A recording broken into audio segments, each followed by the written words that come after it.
Tervist kõigile, siin Mõtlemaatika ja meie tänane teema on püramiid 9. klassile. Alustamegi siis koheselt. Püramiidiks nimetatakse hulktahukad, mille üks tahk on hulknurk ja kõik ülejäänud tahud on ühise tipuga kolmnurgad. Hulknurka nimetatakse püramiidi põhjaks ja ühise tipuga kolmnurki külgtahkudeks. Püramiidi põhjakülgi nimetatakse püramiidi põhiservadeks ja külgtahkude ühiseid servi külgservadeks. Külgservade ühine punkt on püramiidi tipp. Tipu kaugus põhjast on püramiidi kõrgus ehk H. Püramiidi külgtahu kõrgust nimetatakse apoteemiks ehk M. Püramiidi nimetatakse korrapäraseks siis, kui selle põhjaks on korrapärane hulknurk ja püramiidi kõrguse aluspunkt asub põhja keskpunktis.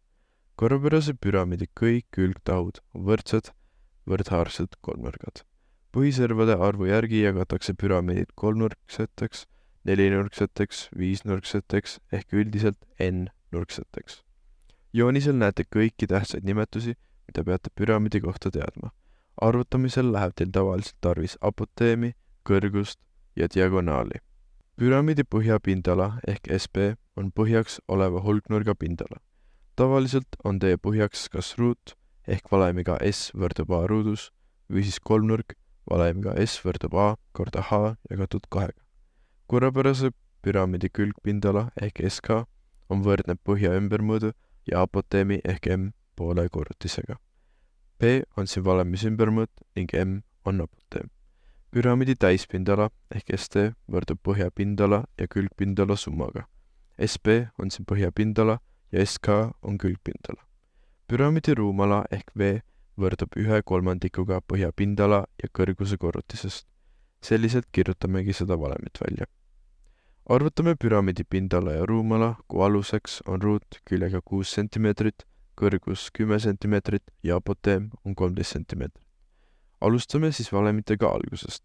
Kuna me teame, et püramiidi alus on ruut, saame selle pindala arvutada valemiga S võrdub A ruudus. Vastuseks saame 36 cm. Kuna meil läheb ka ümber mõõtu vaja, kasutame selleks valemit B võrdub 4 korda A. Vastuseks saame 24 cm.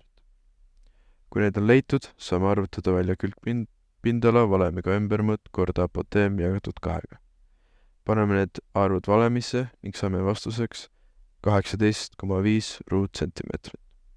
Me teame nüüd mõlemat pindala ja saame arvutada täispindala, mis tuleb 54,5 ruutcentimeetrit. Nüüdseks on üks vastus olemas ja vaja leida ruumala. Paneme arvud ruumala valemisse ning saame vastuseks 120 kuupsentimeetrit. Korrapärane nelinurkne püramiid on püramiid, mille alus on ruut ja kõik küljepinnad on võrdhaarsed kolmnurgad. Sellel on järgmised omadused. Kõik külgservad on võrdsed, kõik küljepinnad on võrdhaarsed kolmnurgad ja aluse keskpunktist tõmmatud kõrgus jaotab püramiidi 2 võrdseks osaks. Selleks saime tänane 9. klassi teema läbi. Kui oled praegu kordamas teemasi põhikooli eksamiks, soovitan sul vaadata mu kanalil olevaid eelmiste aastate eksamite lahendamisvideosi. Need kindlasti aitaksid sul asjad paika saada. Loodan väga, et teile video meeldis ja kindlasti ka likeige, kui sellest kasu saite. Kuniks järgmise videoni, nägemist!